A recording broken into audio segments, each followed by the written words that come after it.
J'avais oublié mon chargeur et suis rentré discrètement à la maison pour le récupérer dans la chambre. Mais je me suis figé quand j'ai entendu mon fiancé dire « Megan, encore quelques mois et nous aurons tout ». Ma demoiselle d'honneur et mon futur mari étaient en train de comploter pour m'escroquer mon fonds en fiducie. Alors, j'ai tout enregistré, j'ai engagé un détective privé, et je les ai confrontés tous les deux lors d'un dîner la semaine suivante.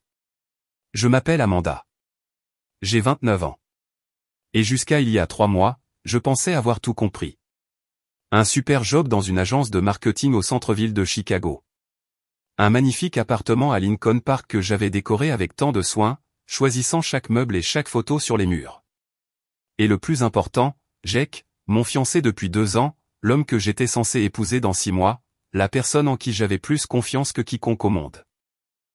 Avec le recul, je vois tous les signes que j'ai manqués. Mais quand on est amoureux, vraiment sincèrement amoureux, on ne cherche pas les signes avant-coureurs. On leur trouve des excuses.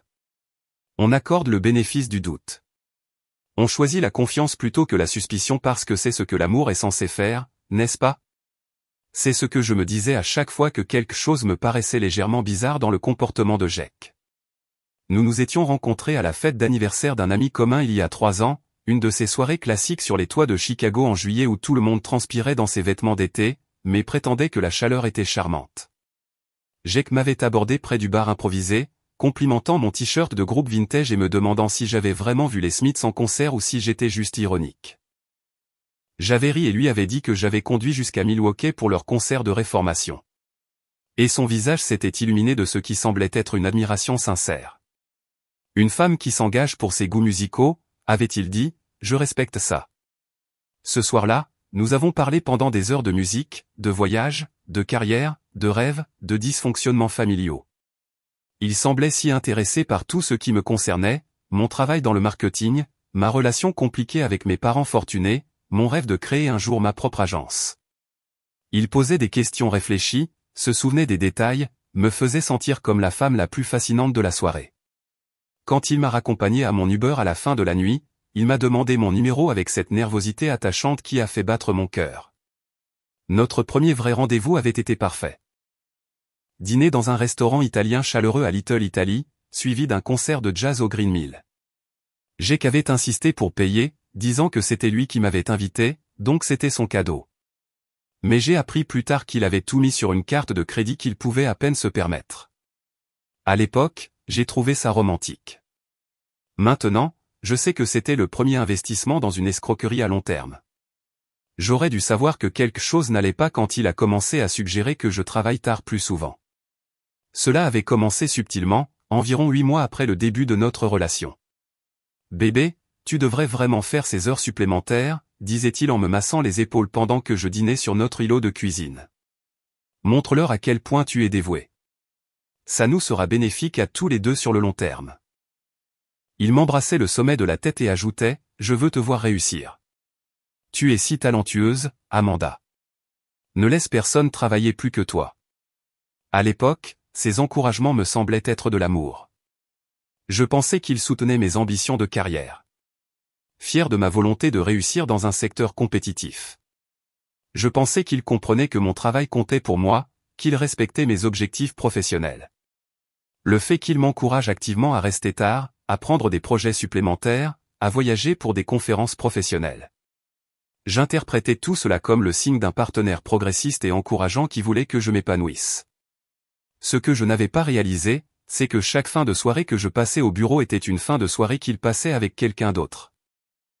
Chaque voyage d'affaires que je faisais était un long week-end où il pouvait jouer à la petite famille avec ma meilleure amie. Chaque heure supplémentaire que je consacrais à l'avancement de ma carrière était une heure supplémentaire qu'il utilisait pour planifier ma ruine financière. Je n'avais aucune idée qu'il essayait juste de me faire sortir de la maison pour pouvoir vivre sa vraie vie. Celle qui ne m'incluait pas. L'ironie est dévastatrice quand j'y pense maintenant. Je faisais ces heures supplémentaires en partie pour nous, pour notre avenir commun. Je voulais devenir associé au cabinet avant notre mariage. Je voulais nous assurer une sécurité financière pour la famille dont nous parlions de fonder. Je me tuais professionnellement pour construire une vie avec un homme qui, simultanément, prévoyait de détruire cette vie. Le matin où tout a changé a commencé comme n'importe quel mardi d'octobre. Chicago connaissait l'un de ces jours d'automne parfaits où les feuilles commençaient tout juste à tourner et où l'air avait ce mordant vivifiant qui vous donnait envie d'acheter un café cher et de planifier des activités de week-end douillettes. Je me dépêchais dans notre appartement, attrapant ma sacoche d'ordinateur, ma tasse de voyage de café corsé, mes clés, le chaos habituel de quelqu'un en retard pour une présentation client à 9 heures qui pouvait faire ou défaire un compte majeur. Jake était encore au lit quand je suis parti, prétendant ne pas se sentir assez bien pour aller à son travail dans la société d'investissement du centre-ville. Il s'était fait porter pâle souvent ces derniers temps, au moins une fois par semaine depuis 2 mois, mais j'avais attribué cela au stress du mariage et aux longues heures qu'il prétendait passer sur une grande restructuration de portefeuille pour l'un des principaux clients de sa société. Planifier un mariage tout en travaillant 60 heures par semaine n'est pas exactement la recette d'une bonne santé, et Jake avait toujours été sujet aux maladies liées au stress. Je crois que je couvre quelque chose, avait-il marmonné dessous notre couette en duvet blanc, celle que nous avions choisie ensemble chez Kratt et Barrel lors d'une de ces escapades de week-end domestiques qui avaient semblé si marquantes pour notre relation à l'époque. J'ai la gorge qui gratte et un mal de tête qui s'installe. Il vaut probablement mieux que je ne propage pas ce que c'est au bureau. Pauvre chérie, avais-je dit, me penchant pour l'embrasser sur le front. Sa peau m'avait semblé à température normale, mais j'étais pressé et je ne faisais pas vraiment attention. Reste bien hydraté, d'accord? Il y a de la soupe au congélateur si tu as faim. Remets-toi vite, mon cœur, ai-je crié depuis l'embrasure de la porte, lui envoyant un baiser tout en jonglant avec mes sacs et en vérifiant les infos trafic sur mon téléphone. Je serai probablement encore en retard ce soir. Ce compte Morrison me tue, mais si on le décroche, ce sera énorme pour ma carrière et pour notre budget de mariage. Prends ton temps, avait-il marmonné dessous les couvertures. Et j'avais perçu ce qui ressemblait à du soulagement dans sa voix. À l'époque, j'ai pensé qu'il était juste prévenant, compréhensif face à mes pressions professionnelles. Maintenant, je sais qu'il était soulagé parce que mon absence signifiait qu'il pouvait exécuter les plans qu'il avait faits pour son jour de congé. Je vais probablement dormir la majeure partie de la journée de toute façon. Ne t'inquiète pas de faire du bruit quand tu rentreras. Je serai mort au monde. Mort au monde. Mon Dieu, l'ironie de cette expression me hante maintenant. Je suis allé jusqu'à l'immeuble de bureau, j'ai passé les portes tournantes en verre, le bureau de la sécurité, où j'ai passé mon badge avec mon sourire rapide habituel à Marcus, le gardien du matin qui me demandait toujours mes projets pour le week-end. J'ai pris l'ascenseur jusqu'au 15e étage, j'ai traversé notre espace de bureau élégant et moderne avec ses murs en briques apparentes et son éclairage industriel, j'ai échangé les politesses matinales avec des collègues tout aussi caféinés et stressés par leur propre présentation client. Ce n'est qu'en arrivant à mon bureau et en commençant à me préparer pour la présentation Morrison que j'ai réalisé que mon téléphone était complètement mort. Pas seulement une batterie faible, complètement, totalement mort. Le genre de mort où appuyer sur le bouton d'alimentation ne fait absolument rien. Où l'écran reste aussi noir que mon âme était sur le point de le devenir. Le compte Morrison valait 2 millions de dollars par an pour notre cabinet. Je courtisais ce client depuis 3 mois, participant à des événements de réseautage, faisant des recherches sur leur culture d'entreprise, élaborant une stratégie marketing qui révolutionnerait le positionnement de leur marque. Ce n'était pas n'importe quelle présentation. C'était la présentation qui déterminerait si je deviendrais associé senior avant mon 30e anniversaire, si j'aurais le genre de crédibilité professionnelle qui me permettrait d'exiger une voie vers l'association dans les 5 prochaines années. Mais voici le truc quand on est un professionnel moderne. Toute votre vie est sur votre téléphone. Mes diapositives de secours étaient dans mon stockage cloud, accessible uniquement via l'application de mon téléphone. Mes recherches détaillées sur le client étaient dans mon application de notes. Mes points de discussion pour la présentation étaient dans mes mémos vocaux. Même les détails personnels de mon client, les noms de ses enfants, son handicap de golf, le travail caritatif de sa femme, toutes les informations de renforcement de la relation qui transforment un pitch commercial en une connexion personnelle. Tout cela était stocké sur mon téléphone mort. J'ai marmonné entre mes dents, vérifiant frénétiquement toutes mes poches, mon sac à main, ma sacoche d'ordinateur. Peut-être avais-je jeté un chargeur portable quelque part et l'avais-je oublié. Mais pas de chance. Mon chargeur de téléphone était sur ma table de chevet à la maison, exactement là où je l'avais laissé après avoir chargé mon téléphone pendant la nuit, branché sur la même prise où il avait vécu ces 2 dernières années. Je dois courir à la maison vite fait, ai-je dit à ma patronne, Sarah Martinez, une femme brillante dans la quarantaine qui était devenue une sorte de mentor pour moi. Elle se tenait près de la machine à café, révisant ses propres notes pour un appel client, ses cheveux noirs parfaitement coiffés attrapant la lumière du matin provenant des fenêtres allant du sol au plafond. « Tout va bien ?» a-t-elle demandé, percevant immédiatement la panique dans ma voix. « Chargeur de téléphone mort à la maison », ai-je expliqué rapidement. « Tous mes documents de secours sont dessus, les recherches sur le client, les notes de présentation, tout. Sans ça, j'y vais avec rien d'autre que mes diapositives d'ordinateur.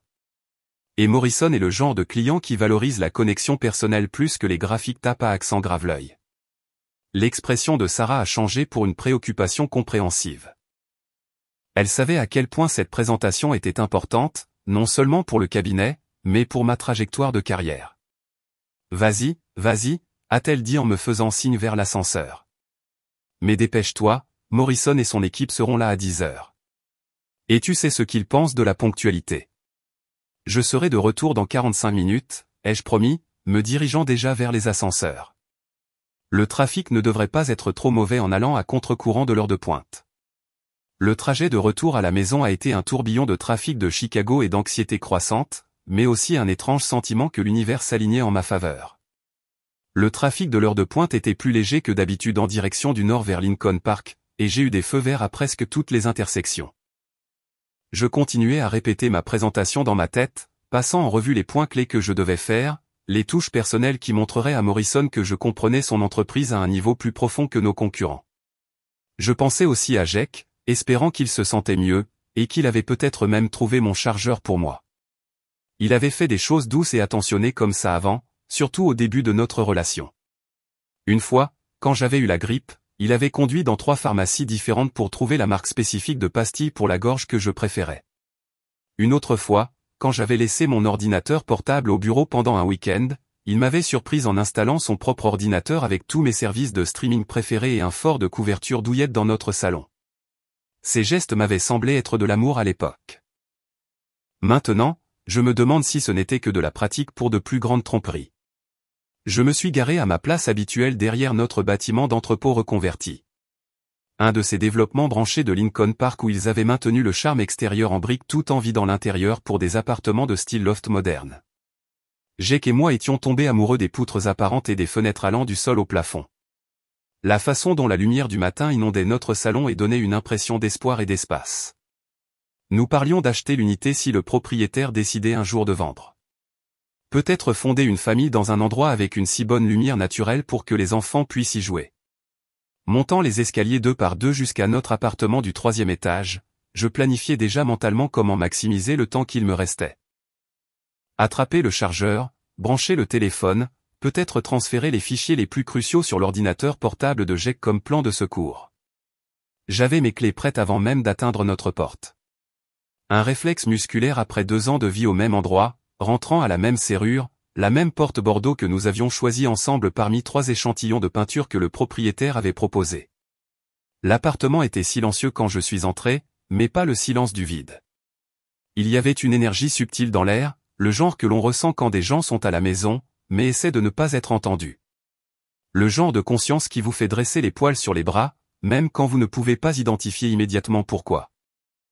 J'ai enlevé mes escarpins noirs, ceux qui avaient l'air professionnels mais me tuaient les pieds après une journée complète, et j'ai marché en chaussettes vers la chambre, prévoyant d'attraper mon chargeur sur la table de chevet et peut-être de donner un rapide baiser à Jake avant de retourner au bureau. Notre appartement avait de magnifiques parquets dont nous étions tombés amoureux. Mais ils avaient un inconvénient majeur. Ils amplifiaient le son. Chaque pas, chaque objet tombé, chaque conversation se propageait dans l'espace avec une clarté cristalline. C'était quelque chose à quoi nous nous étions habitués. Appris à nous déplacer silencieusement quand l'autre dormait ou travaillait à la maison. Mais ce matin-là, cette clarté acoustique était sur le point de me sauver la vie d'une manière que je n'aurais jamais pu imaginer. C'est là que je l'ai entendue. Sa voix, basse et intime, venant de notre chambre. Le ton était sans équivoque, doux, tendre, aimant. La voix qu'il utilisait quand il essayait de me réconforter après une mauvaise journée. Quand il me murmurait des mots doux les dimanches matins tranquilles. Quand il me disait qu'il m'aimait. Mais il ne me parlait pas à moi. Je sais, Megan. Je sais que c'est dur, mais nous y sommes presque. Juste quelques mois de plus et nous aurons tout ce que nous voulions. Je me suis figé dans le couloir, ma main à mi-chemin de la porte de la chambre. Megan. Mon cœur s'est mis à battre la chamade contre mes côtes. Je savais exactement de quelle Megan il parlait, et le son de son nom sortant de ses lèvres sur ce ton tendre m'a fait tomber l'estomac dans les chaussettes. Megan était ma demoiselle d'honneur, ma meilleure amie depuis l'université, la femme qui m'avait aidé à choisir ma robe de mariée, qui m'avait organisé une fête de fiançailles surprise, qui planifiait mon enterrement de vie de jeune fille depuis des mois. La femme qui avait pleuré des larmes de joie quand Jake m'avait demandé en mariage et m'avait dit que j'étais la fille la plus chanceuse du monde. Chaque instinct me criait de faire irruption par cette porte, de les confronter tous les deux, d'exiger une explication. Mais quelque chose de plus profond, un instinct de survie que je ne savais même pas que je possédais, m'a maintenu figé dans ce couloir. Une voix dans ma tête a murmuré, « Écoute, apprends. Ne leur fais pas savoir que tu sais. » Pas encore. Tu me manques aussi, a continué Jay, sa voix prenant ce ton doux et romantique que je pensais réservé uniquement à moi. La nuit dernière était incroyable. Je n'arrêtais pas de penser à tes mains, à ta bouche. Les mots m'ont frappé comme des coups physiques. La nuit dernière. La nuit dernière, quand j'avais travaillé jusqu'à 23 heures sur la présentation Morrison. La nuit dernière, quand j'étais rentré épuisé et que j'avais trouvé Jake déjà endormi ou faisant semblant de l'être. La nuit dernière, quand j'avais embrassé son front et murmuré « Je t'aime » à quelqu'un qui avait apparemment passé sa soirée avec ma meilleure amie. Elle travaille encore tard ce soir, a dit Jake, et la manière désinvolte dont il m'a écarté, comme si j'étais un obstacle dans son emploi du temps plutôt que la femme qu'il prévoyait d'épouser, m'a fait monter la bile dans la gorge. Grosse présentation demain matin. Tu sais comment elle est quand le travail est stressant, complètement concentrée. Elle ne lèvera pas la tête pendant des heures. Elle ne pensera même pas à vérifier à la maison. Nous aurons tout le temps, bébé. J'ai entendu le rire de Megan à travers le téléphone, ce rire musical que j'avais entendu 1000 fois lors de soirées entre filles, lors de blagues partagées à des dîners, lors des innombrables moments d'amitié que j'avais cru réels. J'adore ça dans son éthique de travail, a dit Megan. Et même à travers le haut-parleur du téléphone, je pouvais entendre le sourire dans sa voix. Ça rend les choses tellement plus faciles. En parlant de ça, as-tu eu les relevés bancaires que tu m'avais promis? Des relevés bancaires? Mon sang s'est glacé alors que la conversation prenait une tournure encore plus sinistre. Ouais, j'ai tout photographié hier pendant qu'elle était sous la douche, a répondu Jake. Son ton est passé à une efficacité professionnelle. Son compte courant, son épargne, les relevés mensuels de son fonds en fiducie, même le portefeuille d'investissement que ses parents ont mis en place. Tout ce que tu as dit avoir besoin pour calculer les montants potentiels du règlement. Parfait, a dit Megan. Et j'entendais des papiers bruisser en arrière-plan. J'ai travaillé sur le calendrier. Si nous nous en tenons au plan, vous serez mariés depuis un peu plus de 2 ans lorsque nous révélerons l'affaire. C'est assez long pour établir des demandes de pension alimentaire pour conjoints, mais pas si long qu'elle se battra plus fort pour garder les biens. J'ai glissé le long du mur jusqu'à ce que je sois assise par terre, ma jupe professionnelle remontant sur mes cuisses, mon esprit luttant pour traiter ce que j'entendais. Ce n'était pas seulement de l'infidélité. Ce n'était même pas juste une liaison occasionnelle entre deux personnes qui étaient tombées amoureuses l'une de l'autre malgré leur loyauté envers moi. C'était un stratagème financier calculé et prémédité qui était en développement depuis des mois, voire des années. J'ai appuyé mon dos contre le mur du couloir, essayant de traiter ce que j'entendais. Ce n'était pas un développement récent. C'était planifié, coordonné. Ils connaissaient assez bien mon emploi du temps pour prédire quand ils auraient tout le temps d'être ensemble.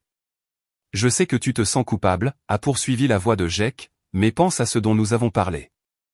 Elle n'a pas à savoir quoi que ce soit avant le mariage.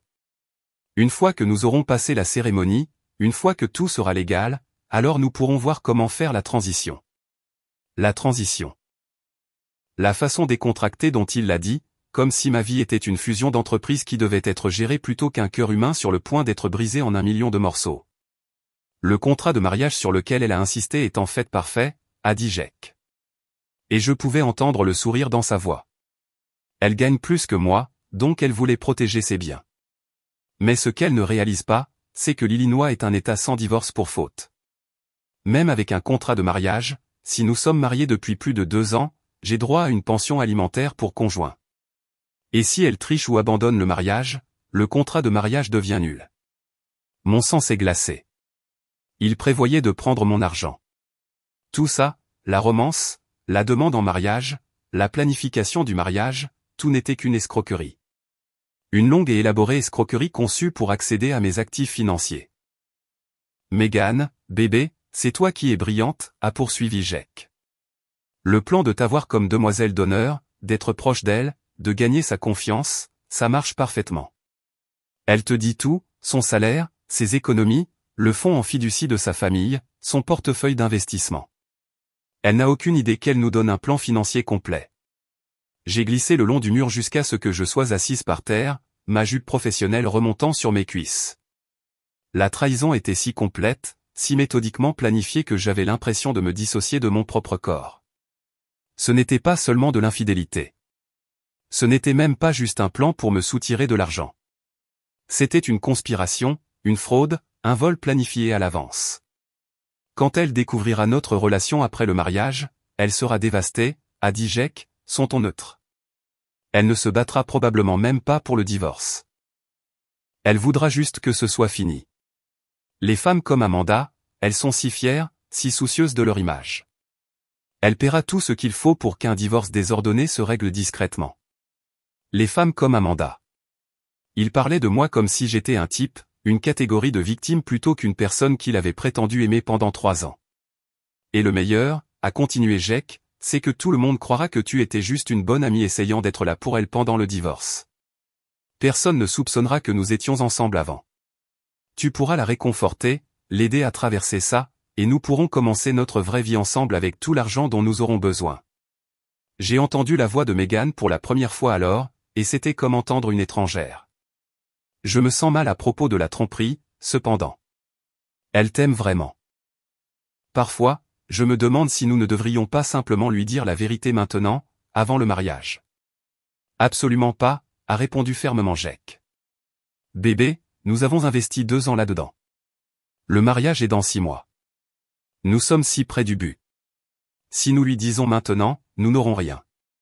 Elle me mettra dehors, annulera le mariage, et essaiera probablement de nous poursuivre tous les deux en justice.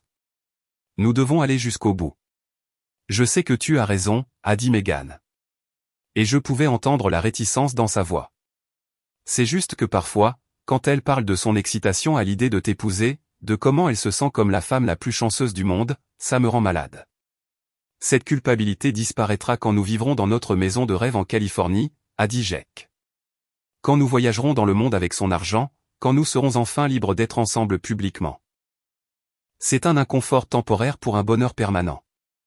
Je suis restée assise dans ce couloir pendant encore 15 minutes, les écoutant démanteler systématiquement toute ma vie.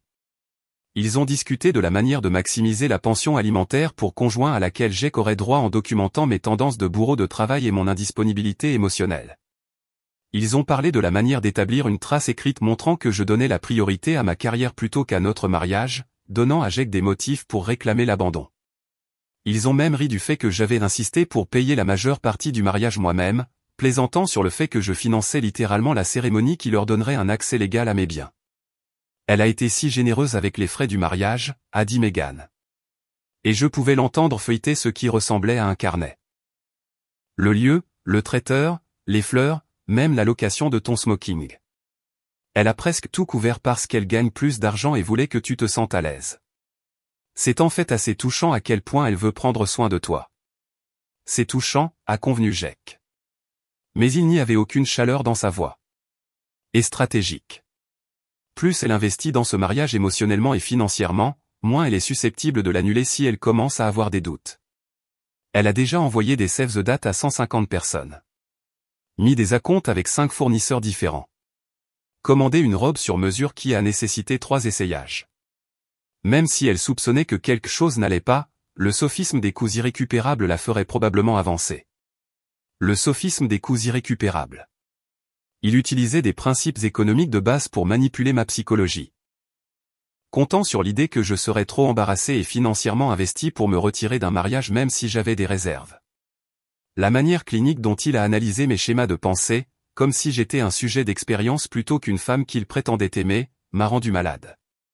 Et si elle devient méfiante avant le mariage, a demandé Meghan, et pendant un instant, sa voix portait une note de préoccupation sincère qui m'a donné une lueur d'espoir qu'une partie de notre amitié avait été réelle. Elle ne le sera pas, a répondu Jake avec une confiance totale. Amanda voit ce qu'elle veut voir. Elle est tellement occupée à essayer d'être la petite amie parfaite, l'employée parfaite, la fille parfaite pour ses parents exigeants qu'elle n'a pas l'énergie émotionnelle de chercher des problèmes qui ne sont pas immédiatement évidents. De plus, elle nous fait entièrement confiance à tous les deux. Pourquoi soupçonnerait-elle que les deux personnes les plus proches d'elle planifieraient quelque chose comme ça? Il avait raison, et cette prise de conscience m'a frappé comme un coup physique. Je leur avais fait entièrement confiance. Jake avait été mon refuge, la personne vers qui je me tournais quand le travail était stressant ou que ma famille me rendait folle. Megan avait été ma confidente, l'amie qui connaissait toutes mes insécurités et mes peurs et me faisait quand même sentir digne d'amour et de succès. L'idée qu'il puisse me tromper ne m'aurait jamais traversé l'esprit parce que c'était trop fondamentalement diabolique pour que je l'imagine. D'ailleurs, a poursuivi Jake, même si elle commençait à soupçonner quelque chose, que ferait-elle? Elle n'est pas du genre à engager un détective privé ou à commencer à fouiller dans mon téléphone. Elle essaierait probablement juste d'avoir une conversation honnête à ce sujet, de me donner une chance de m'expliquer. Et je suis très bon pour expliquer les choses de manière à ce qu'elle se sente coupable d'avoir même posé des questions. Ce dernier commentaire m'a retourné l'estomac parce que j'y ai reconnu la vérité. Il y avait eu des moments au cours des derniers mois où j'avais remarqué de petites incohérences dans les histoires de Jake. Des fois où il avait dit qu'il était avec un ami mais avait mentionné des détails qui ne collaient pas tout à fait, ou quand il avait prétendu être malade mais semblait bien quand il pensait que je ne faisais pas attention. Mais chaque fois que j'essayais d'aborder ses préoccupations, il m'avait fait sentir que j'étais paranoïaque ou contrôlante. Bébé, tu es tellement stressé par le travail que tu commences à voir des problèmes là où il n'y en a pas, disait-il. Ou, j'adore à quel point tu te soucies de nous, mais tu n'as pas besoin de t'inquiéter de chaque petit détail. Il avait transformé mes préoccupations légitimes en défauts de caractère, me faisant douter de mes propres perceptions au lieu de remettre en question son comportement. Finalement, j'ai entendu du mouvement dans la chambre, des pas sur le parquet. Le bruit de Jake s'habillant. De silencieux murmures d'adieu. Je me suis relevé aussi silencieusement que possible et j'ai marché sur la pointe des pieds vers la porte d'entrée. Mon cœur battait si fort que j'étais sûr qu'il l'entendrait à travers les murs. J'ai attrapé mon chargeur de téléphone sur le comptoir de la cuisine où je l'avais repéré. Et au moment où j'ai entendu la porte de la chambre s'ouvrir, j'étais déjà dans le couloir, clé en main, faisant semblant de venir d'arriver. J'ai attendu 30 secondes, comptant les battements de mon cœur, avant d'ouvrir la porte avec mon bruit habituel. Jake, ai-je appelé, forçant ma voix à paraître décontractée et joyeuse malgré le fait que mon monde entier venait de s'effondrer autour de moi. Je suis à la maison pour genre 2 minutes. J'ai oublié mon chargeur et j'ai une crise de présentation. Et bébé, a-t-il appelé de la chambre, sa voix parfaitement calibrée pour paraître endormie et congestionnée avec juste la bonne quantité de raucité pour suggérer qu'il s'était reposé. Tu es rentré tôt. Tout va bien? Urgence téléphone mort, ai-je répondu, étonné de la normalité de ma voix alors qu'à l'intérieur, j'avais l'impression de crier. Grosse présentation dans 45 minutes, et tous mes documents de secours sont sur mon téléphone. J'ai marché vers la chambre, chaque pas me donnant l'impression de marcher dans des sables mouvants. Quand j'ai atteint l'embrasure de la porte, Jake était au lit, exactement comme je l'avais laissé. Les cheveux parfaitement ébouriffés de cette manière qui suggérait le sommeil plutôt qu'une douche. Les couvertures tirées jusqu'à sa poitrine.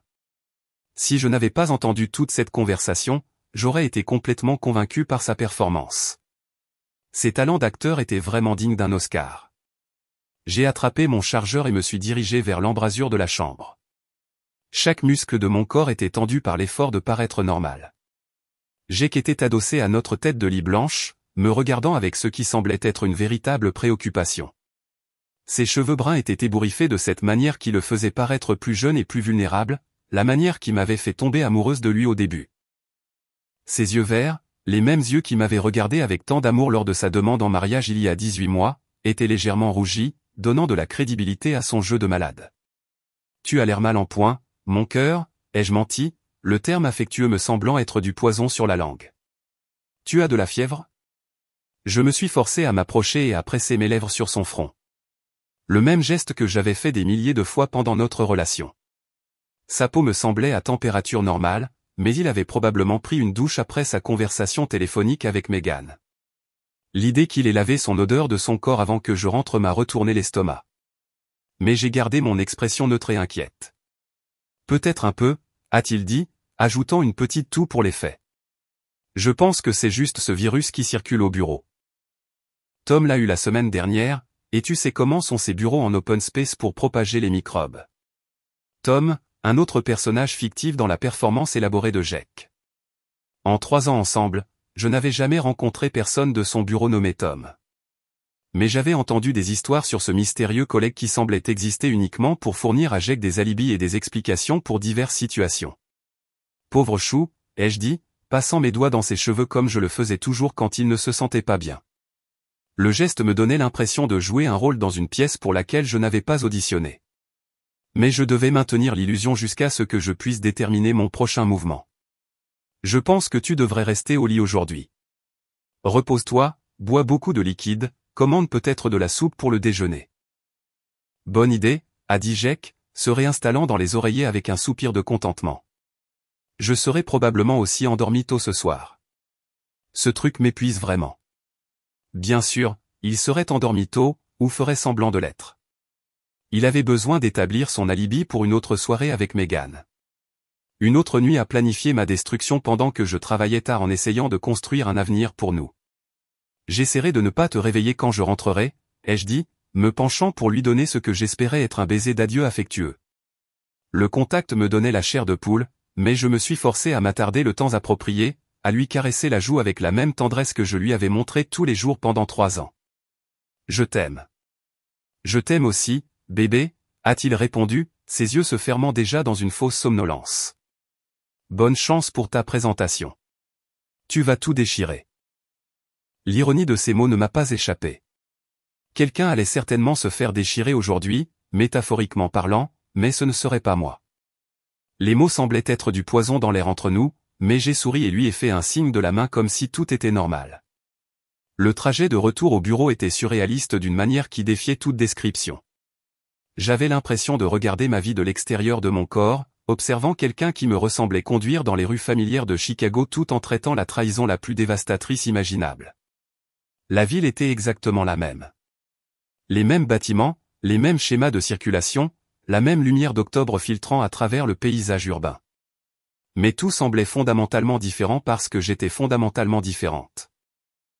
Je n'arrêtais pas de rejouer cette conversation dans ma tête, analysant chaque mot, chaque inflexion, essayant de comprendre depuis combien de temps cela durait et comment j'avais manqué chaque signe. 3 ans de ma vie avaient été un mensonge, chaque « je t'aime », chaque moment d'intimité partagé, chaque plan que nous avions fait pour l'avenir, tout cela avait été une performance conçue pour me séparer de mon argent. Mais plus que ça, chaque conversation que j'avais eue avec Megan, chaque confidence que j'avais partagée, chaque moment de vulnérabilité amicale, tout cela avait été de la reconnaissance pour un stratagème de fraude financière. Le pire n'était même pas la trahison elle-même, bien que ce soit déjà assez dévastateur. Le pire était de réaliser à quel point ils avaient parfaitement compris ma psychologie, comment ils avaient utilisé mes propres valeurs contre moi. Mon éthique de travail est devenue un outil pour planifier leur liaison. Ma générosité est devenue un moyen de financer ma propre destruction. Ma confiance est devenue une faiblesse à exploiter. Ils avaient pris tout ce qu'il y avait de bon en moi et l'avaient transformé en arme pour leur propre bénéfice. Mais voici le truc quand on est trahi si complètement, si méthodiquement. Après que le choc initial se soit dissipé, cela clarifie votre pensée d'une manière que rien d'autre ne peut faire. Au moment où je suis arrivé dans le parking souterrain de mon immeuble de bureau, je n'étais plus seulement brisé. J'étais stratégique. J'étais concentré, et j'étais absolument déterminé à ce que Jack et Megan subissent les conséquences de ce qu'ils avaient planifié. Le premier appel que j'ai passé était à mon avocate, Patricia Hendricks, une femme brillante dans la cinquantaine qui s'occupait des affaires juridiques de ma famille depuis que j'étais à l'université. Patricia avait été celle qui m'avait aidé à structurer le contrat de mariage, et elle m'avait mis en garde contre plusieurs failles qui pourraient potentiellement être exploitées par un conjoint peu scrupuleux. À l'époque, j'avais rejeté ces préoccupations comme étant une pensée juridique trop paranoïaque. Maintenant, je réalisais qu'elle m'avait préparé exactement à ce scénario. Patricia, c'est Amanda, ai-je dit, assise dans ma voiture dans le parking, mes mains étonnamment stables alors que je composais sa ligne directe. J'ai besoin de vous voir aujourd'hui. C'est urgent. Bien sûr, ma chère. Que se passe-t-il? Sa voix portait une préoccupation immédiate. Elle me connaissait depuis assez longtemps pour reconnaître quand quelque chose n'allait vraiment pas, je dois discuter de mon contrat de mariage et explorer certaines options concernant mes fiançailles. Je vous expliquerai tout quand je vous verrai, mais quelqu'un prévoit de me frauder par le biais du mariage et j'ai besoin de comprendre mes protections juridiques. Il y eut une pause à l'autre bout du fil et je pouvais pratiquement entendre l'esprit juridique de Patricia se mettre en marche. J'ai une ouverture à 16h30 cet après-midi. Est-ce que ça vous convient? Parfait. Ça me laissera le temps de m'occuper de ma présentation client et de commencer à me protéger légalement. Amanda, a dit Patricia, sa voix douce mais ferme. Quoi qu'il se passe, documentez tout. Ne confrontez personne avant que nous ayons parlé et ne laissez pas entendre que vous savez quoi que ce soit avant que nous ayons développé une stratégie. C'est déjà fait, ai-je répondu, surprise de mon ton calme et calculateur. À 16h30.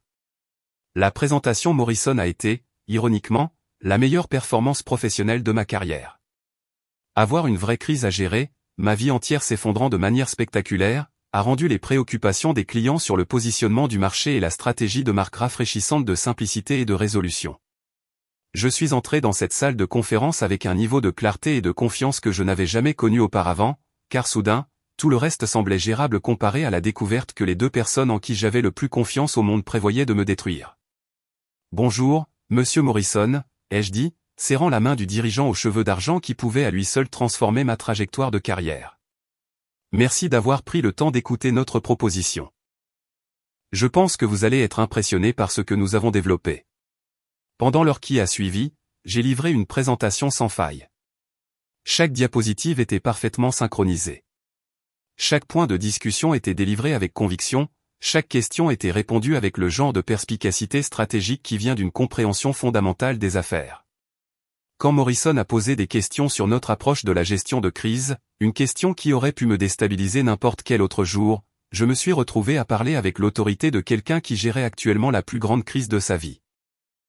La clé d'une gestion de crise efficace, me suis-je entendu dire, est de recueillir des informations complètes avant d'agir, d'identifier toutes les parties prenantes qui pourraient être affectées et de développer une stratégie de réponse qui aborde à la fois le contrôle immédiat des dommages et la protection de la réputation à long terme.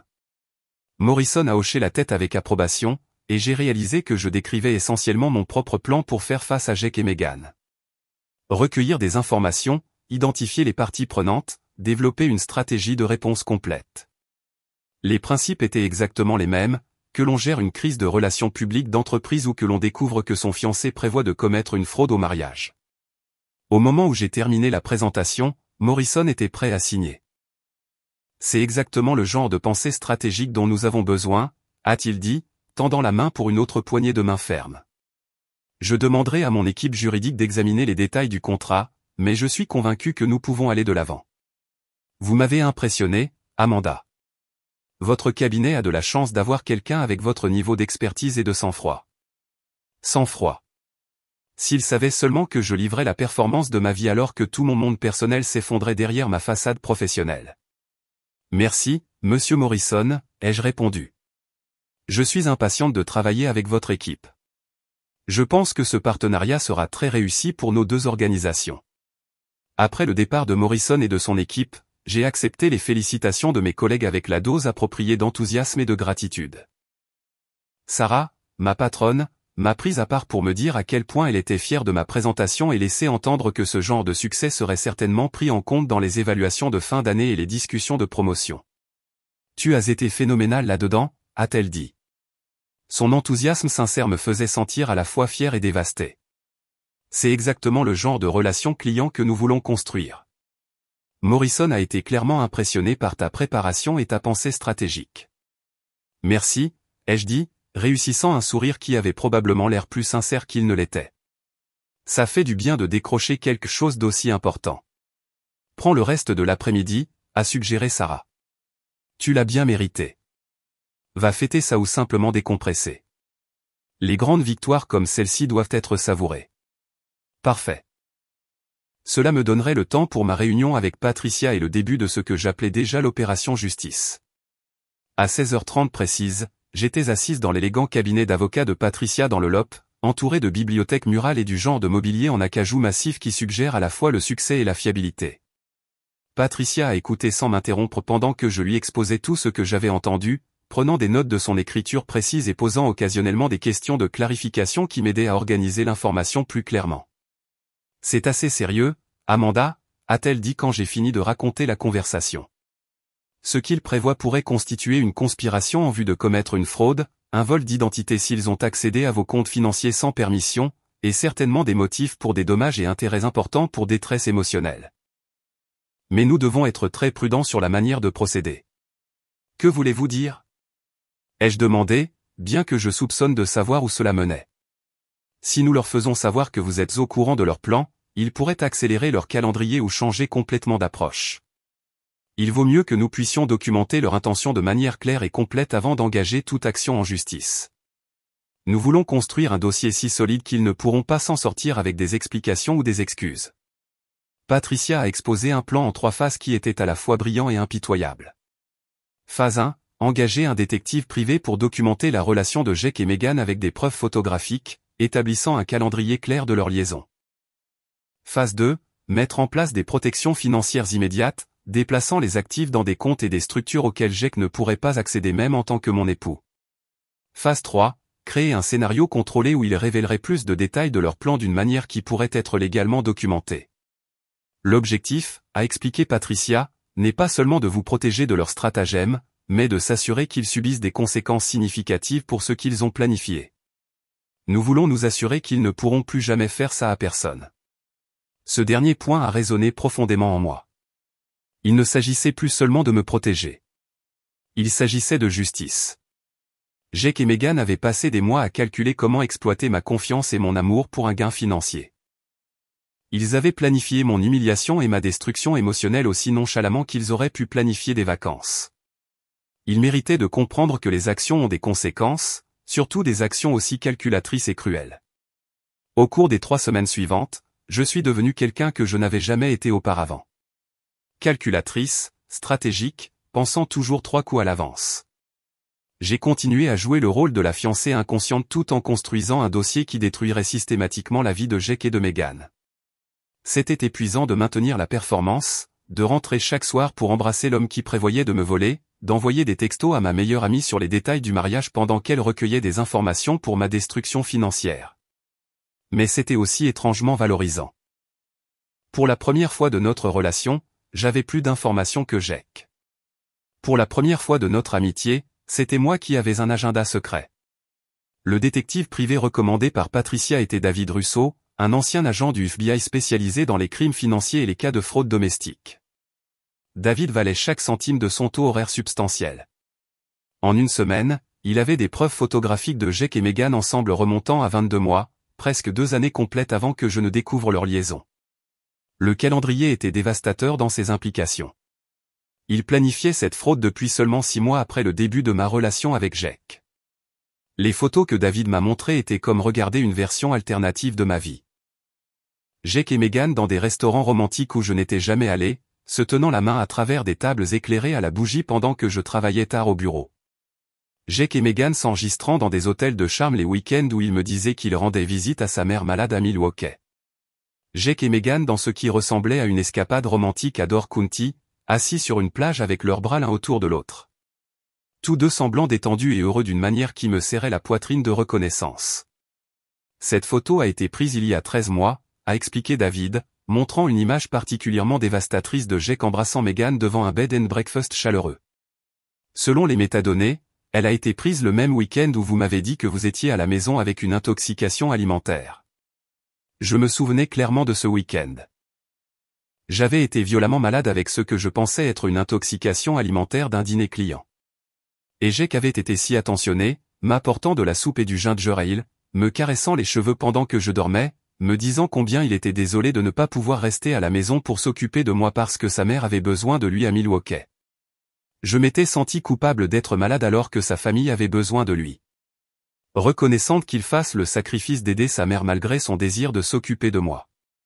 Au lieu de cela, il avait passé un week-end romantique avec ma meilleure amie pendant que je souffrais seul dans notre appartement. Il y a plus, a dit David doucement, reconnaissant la dévastation sur mon visage. Ils ont utilisé des cartes de crédit à votre nom, des cartes que Jake a demandées en utilisant votre numéro de sécurité sociale et vos informations d'emploi. Le schéma de dépenses suggère qu'ils ont financé toute leur relation avec de l'argent volé. Il m'a montré des relevés de 3 cartes de crédit dont je n'avais jamais connu l'existence, toutes à mon nom, toutes avec des soldes substantiels. Des chambres d'hôtel, des dîners chers, des week-ends, des achats de bijoux, des milliers et des milliers de dollars de dépenses frauduleuses qui peignaient le tableau d'un couple menant un style de vie luxueux avec de l'argent volé à la femme qu'il prévoyait de détruire. Les achats de bijoux sont particulièrement intéressants, a poursuivi David, en pointant des charges spécifiques sur les relevés. Regardez ça. Un achat de 2800 $ chez Tiffany & Company le 15 mars. Vous souvenez-vous si Meghan portait de nouveaux bijoux coûteux à cette époque? J'ai repensé à mars et j'ai ressenti une autre vague de nausées. Elle portait ce magnifique nouveau bracelet à mon dîner d'anniversaire. Quand je l'ai complimenté, elle a dit que c'était un cadeau de sa grand-mère pour sa promotion dans notre département marketing. Selon ses dossiers, j'ai qu'à acheter ce bracelet avec une carte à votre nom. Elle portait des bijoux que vous aviez achetés sans le savoir à votre propre fête d'anniversaire. La cruauté de la chose était à couper le souffle. Non seulement ils m'avaient volé de l'argent pour financer leur liaison, mais ils avaient exhibé les preuves devant moi pendant que je célébrais des étapes importantes de ma propre vie. Chaque bijou coûteux que Meghan avait porté, chaque restaurant qu'elle avait recommandé, chaque photo de vacances qu'elle avait postée sur les réseaux sociaux. Tout cela avait été financé par des cartes de crédit ouvertes frauduleusement à mon nom. Il y a aussi des preuves qu'ils ont accédé à vos comptes bancaires réels, a dit David. Me montrant des journaux de transactions que Patricia avait obtenus par subpoena via ses canaux légaux. De petites sommes, généralement retirées en espèces. Toujours les jours où Jake avait accès à votre carte de débit. Il semble qu'il ait photographié votre carte et utilisé les informations pour faire des retraits au guichet automatique. Le schéma était clair une fois que je savais quoi chercher. 40 $ par-ci, 60 $ par-là. Des montants assez petits pour que je ne remarque jamais leur absence sur le solde de mon compte courant. Mais sur une période de 20 mois, ces petits vols s'élevaient à près de 3000 $, de l'argent que Jake m'avait littéralement volé pour le dépenser en rendez-vous avec ma meilleure amie. La dernière preuve est leur empreinte numérique, a dit David, ouvrant un ordinateur portable et me montrant des comptes de réseaux sociaux que je n'avais jamais vus auparavant. Ils ont tous deux maintenu des comptes Instagram et Facebook secrets où ils documentent leurs relations. Les publications remontent à près de 2 ans. Ce que j'ai vu sur ces écrans était pire que toutes les preuves financières. Jake et Meghan vivant une vie parallèle complète. Postant des photos de couple avec des légendes sur leur amour, leurs projets d'avenir, leur gratitude de s'être trouvés. Il y avait des photos de voyages dont je n'avais jamais su qu'ils avaient fait, des dîners romantiques où ils semblaient follement heureux, même des photos de ce qui semblait être une cérémonie d'engagement qu'ils avaient organisée pour eux-mêmes dans un parc de Chicago. Cette photo date de 8 mois, a dit David, en pointant une image qui m'a glacé le sang. D'après la légende, il semble qu'ils aient échangé des bagues de promesses. La photo montrait Jake et Meghan se tenant la main, tous deux portant de simples anneaux en or à l'annulaire. La légende disait, jusqu'à ce que nous puissions le rendre officiel, ces bagues de promesses représentent notre engagement à construire une vie ensemble. Bientôt, bébé. Bientôt, nous aurons tout ce dont nous avons besoin pour commencer l'éternité. Bientôt, nous aurons tout ce dont nous avons besoin. Tout ce dont ils avaient besoin, c'était mon argent, volé par fraude au mariage et vol d'identité. Mais la découverte la plus dévastatrice fut une série de publications des dernières semaines. Des photos et des légendes qui révélaient qu'ils s'étaient moqués de moi tout au long de leur stratagème. Il y avait une photo de Meghan portant ma bague de fiançailles, qu'elle avait apparemment empruntée à Jake quand je n'étais pas à la maison, avec la légende « J'essaie mon avenir pour voir la taille ». J'ai hâte de passer à quelque chose d'encore plus beau. Il y avait des captures d'écran de conversations textuelles où ils se moquaient de mon emploi du temps de travail pathétique et de ma confiance naïve en leur amitié. Une publication en particulier m'a rendu physiquement malade. C'était une photo de notre appartement. Mon appartement, pris d'un angle qui montrait les documents de planification de mariage que j'avais étalés sur notre table de salle à manger. La légende disait, la future Madame Rodriguez travaille dur à la planification du mariage qui va changer nos vies pour toujours. Si seulement elle savait qu'elle planifie ses propres funérailles financières. Ils avaient documenté ma destruction comme si c'était un divertissement, ma confiance, mon amour, ma planification minutieuse du mariage. Tout cela avait été du matériel pour leurs blagues privées, du contenu pour leurs comptes de réseaux sociaux secrets où ils célébraient leur intelligence à me tromper si complètement. Mais la preuve la plus accablante est venue d'une source à laquelle je ne m'attendais pas, Meghan elle-même. J'avais continué à agir tout à fait normalement avec elle, la rencontrant pour nos rendez-vous café habituels et nos sessions de planification de mariage, jouant le rôle de l'ami de confiance tout en sondant soigneusement pour obtenir des informations qui pourraient renforcer notre dossier juridique. Megan luttait clairement contre la culpabilité, abordant constamment des sujets comme les doutes de dernière minute et l'angoisse de l'engagement, et le fait de s'assurer que l'on fait le bon choix. Au début, je pensais qu'elle était sincèrement préoccupée par mon bien-être, mais maintenant je comprenais qu'elle se débattait avec les implications morales de ce qu'elle aidait Jake à me faire. Lors d'une conversation particulièrement révélatrice dans notre café préféré de Wicker Park, j'ai décidé de tester jusqu'où Megan irait dans sa tromperie. Nous étions assises à notre table habituelle près de la fenêtre, la lumière d'automne entrant à flot tandis que Megan remuait du sucre dans son latte au lait d'avoine avec le genre d'énergie nerveuse qui vient du port d'un secret coupable. « Megan, puis-je te dire quelque chose en toute confiance ?» ai-je demandé, me penchant en avant de manière conspiratrice. « Je veux dire, quelque chose qui ne doit absolument pas quitter cette conversation. » « Bien sûr, » a-t-elle dit immédiatement, bien que j'ai remarqué que sa prise se resserrait légèrement sur sa tasse de café. « Tu sais que tu peux tout me dire, Amanda. » J'ai eu quelques doutes sur Jake ces derniers temps, ai-je dit, observant attentivement son visage pour toute réaction. Rien de majeur, juste de petites choses. Il a été distant, distrait. Parfois, j'ai l'impression qu'il n'est pas aussi excité par le mariage que moi, tu sais, comme s'il avait peut-être des doutes mais ne sait pas comment me le dire. La culpabilité qui a traversé le visage de Megan était indubitable, suivie immédiatement par ce qui ressemblait à de la panique.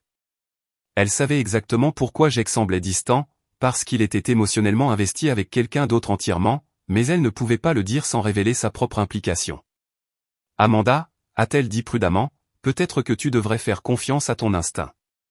Si quelque chose te semble bizarre dans votre relation. » Mais c'est justement ça, ai-je continué, tissant le mensonge que j'avais répété avec l'aide de Patricia.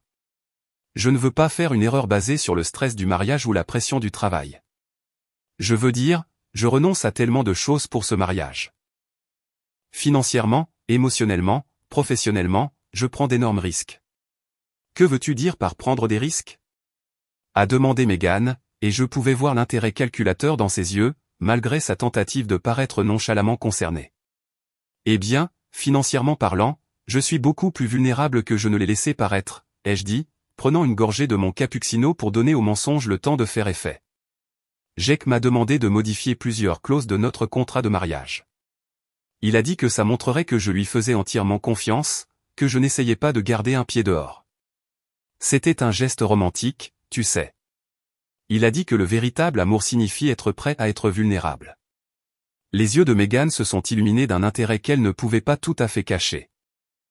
Quel genre de modification ?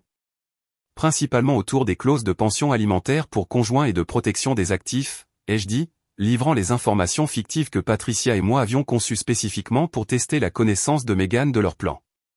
J'ai accepté de renoncer à certaines des protections autour de mon fonds en fiducie et de mes comptes d'investissement. Patricia pense que je suis folle, mais Jake a été si gentil à ce sujet. Il a dit qu'il voulait que notre mariage soit basé sur une confiance totale, pas sur des protections juridiques. C'était entièrement fictif. Je n'avais modifié aucune clause du contrat de mariage et Patricia m'aurait physiquement retenu si j'avais essayé, mais je voulais voir comment Megan réagirait à l'idée que j'étais plus financièrement vulnérable que Jake et elle ne l'avait réalisé. Amanda, a dit Megan, se penchant en avant avec une expression de préoccupation que je savais maintenant être complètement fabriquée. Es-tu sûr que c'est sage ? Je veux dire, je sais que Jake t'aime, mais te protéger financièrement n'est pas une question de confiance. C'est une question d'intelligence. Je sais, ai-je dit en soupirant de façon dramatique. Mais il était si blessé quand j'ai suggéré un contrat de mariage pour la première fois.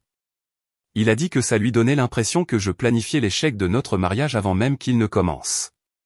Quand il m'a demandé de faire ces modifications, j'ai eu l'impression que c'était une chance de lui montrer que je suis vraiment engagé pour toujours. À quoi as-tu accepté exactement ? A demandé Megan, et sa voix portait le genre d'attention concentrée qui n'avait rien à voir avec une préoccupation amicale et tout à voir avec la collecte de renseignements. Principalement que si le mariage se termine dans les 5 premières années, les calculs de la pension alimentaire pour conjoint seraient basés sur nos actifs combinés plutôt que sur mon seul revenu, ai-je dit, livrant une autre modification complètement fictive, et que les protections du fonds en fiducie seraient réduites s'il y a des preuves d'abandon émotionnel ou de manquement à la priorisation du mariage.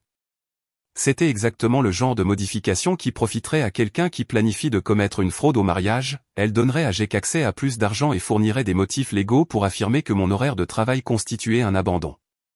J'ai observé attentivement le visage de Meghan pendant que je livrais cette information, et je pouvais voir ses rouages mentaux tourner alors qu'elle calculait ce que cela pourrait signifier pour leur stratagème. Amanda, je pense vraiment que tu devrais reconsidérer ces changements, a dit Meghan, mais son ton manquait de conviction. Peut-être parler à nouveau à Patricia, obtenir un deuxième avis sur les implications juridiques. C'est trop tard maintenant, ai-je dit avec un haussement d'épaule. Les modifications sont déjà déposées auprès du tribunal. Jake était si heureux quand je lui ai dit que j'avais accepté. Il a dit que ça prouvait à quel point je lui fais confiance, à quel point je suis engagé à faire fonctionner notre mariage, quels que soient les défis auxquels nous sommes confrontés.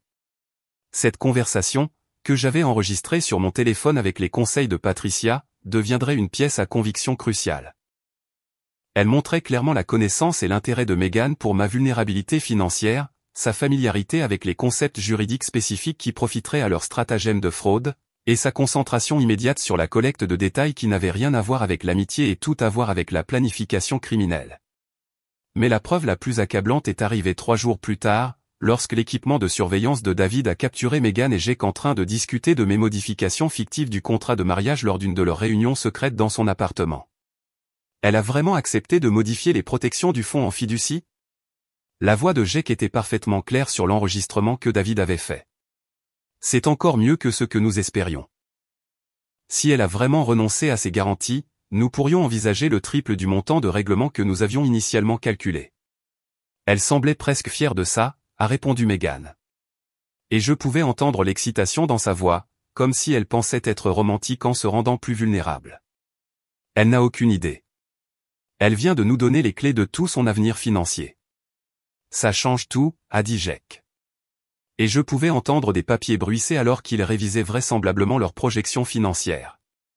Avec ces modifications, plus le calendrier que nous avons déjà établi, nous pourrions repartir avec assez d'argent pour acheter cette maison à Malibu Cash. Pas d'hypothèque, pas de stress financier, juste la vie dont nous avons toujours rêvé. Je me sens presque mal de la facilité avec laquelle ça se passe, a dit Meghan, bien que son ton suggère qu'elle ne se sentait pas mal du tout. Elle me fait tellement confiance. Quand je lui ai suggéré de reconsidérer les changements au contrat de mariage, elle m'a remercié de me soucier de son bien-être. Elle n'a aucune idée que je recueille des informations pour sa propre destruction. Cet enregistrement était dévastateur, non seulement à cause de ce qu'il révélait de leur plan, mais à cause de ce qu'il montrait de leur psychologie. Ils ne prévoyaient pas seulement de commettre une fraude. Ils y prenaient plaisir. Ils prenaient plaisir à ma confiance, satisfaction de ma vulnérabilité, amusement de la manière dont ils me trompaient complètement. Pour eux, je n'étais pas un être humain dont ils détruisaient la vie. J'étais un puzzle qu'ils avaient résolu avec succès, une cible qu'ils avaient manipulée avec expertise. Le piège final a été tendu 2 semaines avant la date initiale de notre mariage.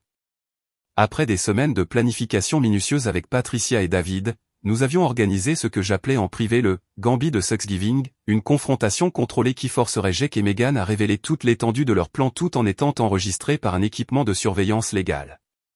J'ai dit à Jake que je devais travailler tard sur un délai de projet majeur, mais à la place, je me suis positionné avec David et son équipe devant l'immeuble de Meghan à Lincoln Square. Patricia avait obtenu des dispositifs d'enregistrement autorisés par le tribunal car nous avions des preuves suffisantes que Jake et Meghan prévoyaient de commettre une fraude. La norme légale pour la surveillance avait été atteinte grâce à la combinaison de preuves photographiques, de dossiers financiers et de conversations enregistrées montrant leur intention de me frauder. À 19h30, Jake est arrivé à l'immeuble de Meghan avec un bouquet de roses blanches, les mêmes fleurs qu'il m'avait apportées pour notre premier anniversaire, un détail qui ressemblait à une autre petite cruauté dans un océan de trahison plus grande. David a capturé des photographies haute définition de leurs retrouvailles, qui étaient tout aussi romantiques et intimes que n'importe quel retour à la maison que j'avais partagé avec Jake. Ils se sont retrouvés à l'entrée de l'immeuble avec un baiser passionné qui a duré près de 30 secondes. Leurs corps pressés l'un contre l'autre avec le genre d'affection désespérée qui parlait d'une émotion sincère plutôt que d'une simple attraction physique. Nous les avons suivis jusqu'à l'appartement du 3e étage de Meghan, où David a positionné son équipement d'enregistrement pour capter leur conversation à travers les murs fins de l'entrepôt reconverti. Ce que nous avons enregistré au cours des 2 heures suivantes était plus complet et accablant que tout ce que nous aurions pu espérer. Je n'arrive pas à croire que le mariage n'est que dans 2 semaines. La voix de Meghan était parfaitement claire sur notre équipement. Une partie de moi n'arrive toujours pas à croire que nous allons vraiment le faire. Tu as des doutes, a demandé Jake, et je pouvais entendre de l'inquiétude dans sa voix. Une inquiétude sincère de perdre Meghan. Pas à propos de la fraude qu'il prévoyait de commettre contre moi. Pas à propos de nous, a répondu rapidement Meghan. Jamais à propos de nous. C'est juste. Parfois, quand je vois à quel point Amanda est excitée par le mariage, comment elle s'illumine quand elle parle de commencer votre vie ensemble, je me sens mal de ce que nous lui faisons. Je sais, a dit Jake, sa voix prenant le ton doux et rassurant que je l'avais entendu utiliser avec moi lors de conversations difficiles. Mais souviens-toi de ce dont nous avons parlé. Elle s'en sortira. Amanda est intelligente, réussie, et résiliente. Elle se remettra du divorce et sera probablement plus heureuse à long terme avec quelqu'un qui l'apprécie vraiment. La manière désinvolte dont il a écarté mon bien-être émotionnel, comme si mon chagrin dévastateur serait un inconvénient mineur dont je finirais par me remettre, m'a fait serrer les poings. Il parlait de détruire ma vie comme s'il me rendait service, comme si me manipuler dans un mariage frauduleux était en quelque sorte un acte de gentillesse qui mènerait à mon bonheur éventuel avec quelqu'un d'autre. De plus, a poursuivi Jake, ce n'est pas comme si nous volions de l'argent à une victime innocente. Amanda vient d'un milieu aisé. Elle a un fonds en fiducie. Elle gagne plus d'argent que la plupart des gens ne voient dans une vie. Lui prendre une partie de cet argent par le biais d'une pension alimentaire légale ne la laissera pas sans abri ou démunie. Elle aura toujours plus de sécurité financière que 90% de la population. C'est ainsi qu'ils avaient rationalisé leur fraude, en se convainquant que j'avais tellement d'argent que leur en voler une partie n'était pas vraiment un vol. Ils avaient transformé ma réussite financière, quelque chose pour laquelle j'avais travaillé incroyablement dur, en une justification de leur comportement criminel. Et les cartes de crédit, a demandé Meghan. Les accusations de vol d'identité? Celle-là semble plus sérieuse qu'une simple pension alimentaire. C'est temporaire, a répondu Jake avec dédain. Une fois que nous aurons le règlement du divorce, nous rembourserons tous les comptes frauduleux avec intérêt. Techniquement, nous ne faisons qu'emprunter de l'argent sur ses futurs actifs à l'avance. Elle récupérera chaque centime, plus un supplément pour le désagrément. L'audace était à couper le souffle. Il s'était convaincu que le vol d'identité n'était qu'un prêt anticipé qu'il rembourserait une fois qu'il m'aurait frauduleusement soutiré des sommes beaucoup plus importantes par le biais du mariage. Dans leur esprit, ils n'étaient pas des criminels. Ils étaient des financiers créatifs qui avaient trouvé un moyen d'accélérer leur accès à l'argent qui serait de toute façon le leur à terme. Et si elle conteste le divorce, a demandé Meghan. Et si elle n'accepte pas simplement les montants de règlement que nous attendons? Elle ne le fera pas, a dit Jake avec une confiance totale. Je connais Amanda mieux que quiconque. Elle est fière, soucieuse de son image et profondément privée sur les questions personnelles. Quand elle découvrira notre liaison, elle sera tellement concentrée sur la minimisation de l'embarras public qu'elle ne pensera pas stratégiquement aux implications financières. Elle voudra que toute la situation soit résolue aussi rapidement et discrètement que possible. De plus, a-t-il poursuivi, elle sera émotionnellement détruite. Découvrir que son fiancé et sa meilleure amie lui ont menti en face pendant près de 2 ans brisera complètement son sens de la réalité. Elle n'aura pas la capacité émotionnelle de mener une longue bataille juridique. Elle voudra juste signer les papiers qui feront cesser la douleur. Ils avaient étudié ma psychologie avec la précision de comportementalistes, identifiant exactement quelles vulnérabilités émotionnelles ils pouvaient exploiter pour maximiser leurs gains financiers. Ils comprenaient que ma fierté jouerait contre moi, que mon désir de vie privée m'empêcherait de chercher de l'aide, que ma dévastation émotionnelle obscurcirait mon jugement sur les protections financières. La beauté du calendrier, a dit Jake, et je pouvais entendre des papiers bruisser alors qu'il examinait vraisemblablement leur plan, c'est qu'au moment où elle réalisera ce que nous lui avons pris, il sera trop tard pour en récupérer la majeure partie. Les paiements de pension alimentaire sont immédiats et une fois que nous aurons déménagé en Californie, il sera beaucoup plus difficile pour elle de poursuivre des actions en justice supplémentaires. La Californie, a dit Meghan avec un soupir rêveur. Je n'arrive toujours pas à croire que nous allons vraiment le faire. Cette maison à Malibu, se réveiller avec vue sur l'océan tous les matins, avoir assez d'argent pour ne plus jamais avoir à s'inquiéter de rien. Et le meilleur, a ajouté Jake, c'est que nous y serons parvenus en étant plus malins que quelqu'un qui se croit plus malin que tout le monde. Amanda a toujours été si fière de son éducation, de sa réussite professionnelle, de son sens des affaires. Ce sera une justice poétique quand elle réalisera que toute cette intelligence n'a pas pu la protéger d'une simple manipulation humaine. Cela a révélé quelque chose d'encore plus sombre sur la psychologie de Jake. Ce n'était pas seulement une question d'argent pour lui. C'était une question d'ego, de prouver qu'il pouvait surpasser quelqu'un qu'il percevait comme arrogant ou supérieur. Il avait transformé toute notre relation en une partie d'échec où le but n'était pas l'amour ou le partenariat, mais la domination intellectuelle et la conquête financière. La conversation s'est poursuivie pendant une autre heure, au cours de laquelle ils ont discuté de détails spécifiques sur leur plan post-divorce, quels actifs ils essaieraient de réclamer, comment ils se partageraient les paiements de pension alimentaire, même quels de mes biens personnels ils pensaient pouvoir prendre légalement. Ils ont parlé de ma bague de fiançailles comme si elle était déjà à eux, débattant de la vendre immédiatement ou de la garder comme un trophée. Ils ont discuté de ma voiture, de mes meubles, de mes appareils électroniques, se partageant les pièces matérielles de ma vie comme s'ils planifiaient une vente de succession. Mais la partie la plus glaçante de la conversation est venue vers la fin, quand ils ont commencé à parler d'autres cibles potentielles. Tu sais, a dit Megan pensivement, cette stratégie pourrait fonctionner avec d'autres personnes aussi. Je veux dire, Amanda ne sera pas la seule femme réussie et confiante à Chicago qui pourrait être vulnérable à ce genre d'approche. J'y ai pensé aussi, a répondu Jake. Une fois que nous serons établis en Californie, il y a beaucoup de femmes riches et axées sur leur carrière qui pourraient être sensibles au bon type de manipulation romantique. Cela pourrait être le début d'une stratégie à long terme très lucrative. Ils ne prévoyaient pas seulement de détruire ma vie. Ils prévoyaient de faire carrière dans la fraude au mariage, en utilisant ce qu'ils avaient appris en me détruisant pour cibler d'autres femmes à l'avenir. Je n'étais pas seulement une victime. J'étais un galop d'essai pour ce qu'ils avaient l'intention de devenir.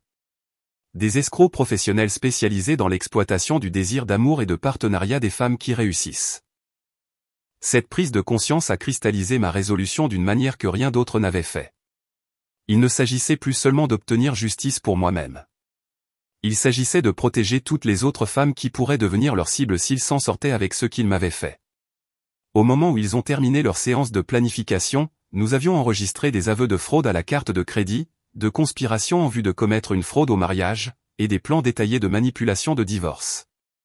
David avait photographié des documents financiers qu'ils avaient étalés sur la table basse de Megan, y compris un calendrier manuscrit de leur stratagème. Le lendemain matin, je me suis fait porter pâle au travail et j'ai passé la journée avec Patricia, finalisant notre plan de réponse. Nous avons déposé une plainte à la police pour la fraude à la carte de crédit, intenté une action civile pour complot et détresse émotionnelle, et préparé la documentation pour annuler le mariage et retirer Jake de mon bail d'appartement. Au moment où David et moi avions documenté toute leur conversation, nous avions plus de preuves suffisantes pour les détruire tous les deux, légalement et financièrement. Mais je n'étais pas prête à simplement déposer des plaintes à la police et à engager des poursuites à distance. Jake et Megan avaient passé 2 ans à planifier mon humiliation publique et ma destruction émotionnelle. Ils méritaient de vivre leur propre moment de révélation dévastatrice, leur propre confrontation publique avec les conséquences de leur choix. La confrontation que j'ai planifiée était d'une précision chirurgicale. J'ai choisi le restaurant où ils devaient avoir leur dîner de célébration. Un endroit chaleureux, de la ferme à la table, à East Austin que Jake m'avait dit être trop cher pour un dîner décontracté quand je l'avais suggéré pour notre anniversaire. Apparemment, ce n'était pas trop cher quand il dépensait mon argent pour célébrer sa manipulation réussie de ma confiance. J'ai fait une réservation pour une personne au bar, chronométrant mon arrivée 30 minutes après leur installation. Je voulais qu'ils soient détendus, à l'aise, complètement absorbés par leur soirée romantique avant de briser leur illusion de sécurité. J'ai choisi ma tenue avec soin. Une simple robe noire qui avait l'air élégante mais pas trop habillée, des bijoux minimalistes, les cheveux tirés en arrière d'une manière qui projetait la compétence et le contrôle plutôt que l'émotion.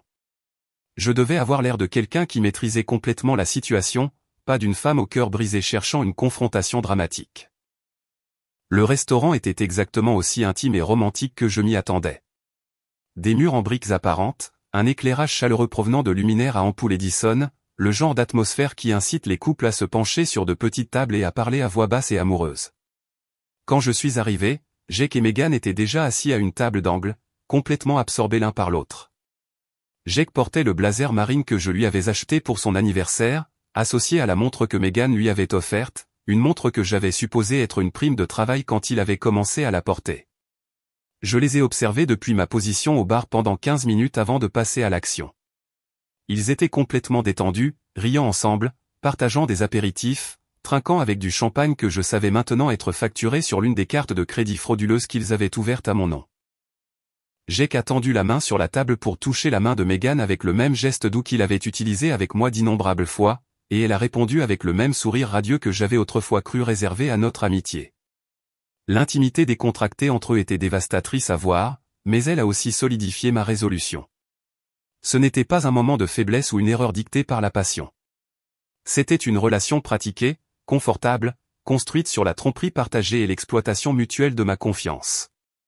Quand je me suis finalement levé du bar et que je me suis dirigé vers leur table, mes jambes étaient parfaitement stables. Mes mains ne tremblaient pas. Ma voix, quand j'ai parlé, était calme et contrôlée. Toute la préparation émotionnelle que j'avais faite au cours des 3 dernières semaines avait mené à ce moment de parfaite clarté. « Jake », ai-je dit doucement quand j'étais assez proche pour qu'ils puissent tous les deux m'entendre. Il s'est tourné vers ma voix avec ce sourire décontracté que les gens ont quand ils entendent leur nom appelé par quelqu'un qu'ils supposent être un ami ou une connaissance. Quand ses yeux ont rencontré les miens, la transformation a été instantanée et catastrophique. La couleur a quitté son visage si complètement que pendant un instant, j'ai cru qu'il pourrait s'évanouir là, à table. Sa bouche est tombée, sa main s'est figée à mi-chemin de sa coupe de champagne, et tout son corps s'est raidi de choc. « Amanda » a-t-il soufflé, et dans ce seul mot, j'ai entendu la terreur, l'incrédulité et la prise de conscience naissante que 2 ans de planification minutieuse venaient de s'effondrer en un seul instant. La réaction de Megan fut tout aussi dévastatrice à observer. Elle regarda alternativement Jake et moi avec une horreur croissante, son visage passant par la confusion, la reconnaissance et enfin la compréhension complète de ce que ma présence signifiait. Sa main vola à sa bouche comme pour contenir un cri, et ses yeux s'emplirent de larmes qui n'avaient rien à voir avec la tristesse et tout à voir avec la panique pure. « Tu n'es pas censé travailler tard ?» ai-je demandé d'un ton conversationnel, comme si je venais de les croiser dans un café plutôt que de les découvrir au milieu de leur dîner de célébration de fraude. La bouche de Jake s'ouvrit et se ferma plusieurs fois sans qu'aucun son n'en sorte. Il ressemblait à un poisson cherchant de l'air. Son cerveau apparemment incapable de traiter l'impossibilité de ma présence. Finalement, il a réussi à dire « Amanda, je peux expliquer. » « Peux-tu » ai-je interrompu, maintenant ce même ton calme, presque agréable. « Parce que j'adorerais entendre comment tu expliques avoir un dîner romantique avec ma demoiselle d'honneur alors que ta fiancée pense que tu es malade à la maison avec la grippe. » Les mots ont frappé la table comme des grenades. D'autres clients commençaient à remarquer la tension à notre table d'angle. Les conversations se calmaient alors que les gens sentaient un drame se dérouler à proximité. Mais je me fichais du public. En fait, avoir des témoins rendait la confrontation plus parfaite, pas moins. Megan a trouvé sa voix la première, bien qu'elle ne soit sortie que comme un murmure. « Amanda, ce n'est pas. » « Nous n'étions pas, vous n'étiez pas quoi ?» ai-je demandé, la regardant directement avec un regard si fixe qu'il la mettait au défi de terminer le mensonge qu'elle était sur le point de raconter. « Vous n'étiez pas en train d'avoir un dîner romantique ? Vous ne célébriez pas votre plan réussi de 2 ans pour me frauder ? Vous ne trinquiez pas avec du champagne acheté sur des cartes de crédit ouvertes frauduleusement à mon nom ? » Les détails spécifiques les ont frappés comme des coups physiques. Le visage de Jake est passé de pâle à gris, et je pouvais le voir calculer combien je savais, depuis combien de temps je le savais, quelles preuves j'avais pu rassembler. Megan s'est mise à pleurer. Pas les douces larmes de quelqu'un qui se sentait sincèrement plein de remords, mais les sanglots désespérés de quelqu'un qui réalisait qu'il avait été pris et allait devoir faire face aux conséquences. « Depuis combien de temps sais-tu » a demandé Jake doucement, sa voix à peine audible au-dessus du bruit ambiant du restaurant.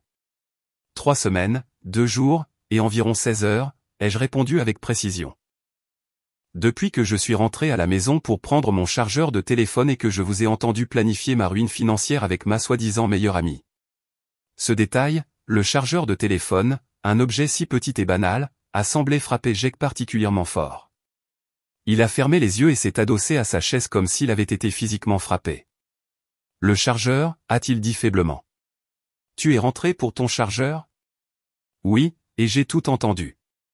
Votre calendrier pour la fraude, vos plans pour exploiter les failles du contrat de mariage, votre excitation à propos de la maison à Malibu que vous vouliez acheter avec l'argent de mon fonds en fiducie. J'ai entendu comment vous avez volé de l'argent par vol d'identité, comment vous avez documenté mes tendances de bourreau de travail pour soutenir vos affirmations d'abandon, comment vous avez transformé ma meilleure amie en agent de renseignement financier. Chaque révélation les faisait se recroqueviller davantage dans leur chaise. Les autres convives ne faisaient même plus semblant de ne pas regarder maintenant. Notre table était devenue le divertissement de la soirée, bien que je doute que quiconque d'autre aurait pu imaginer l'ampleur de ce dont ils étaient témoins.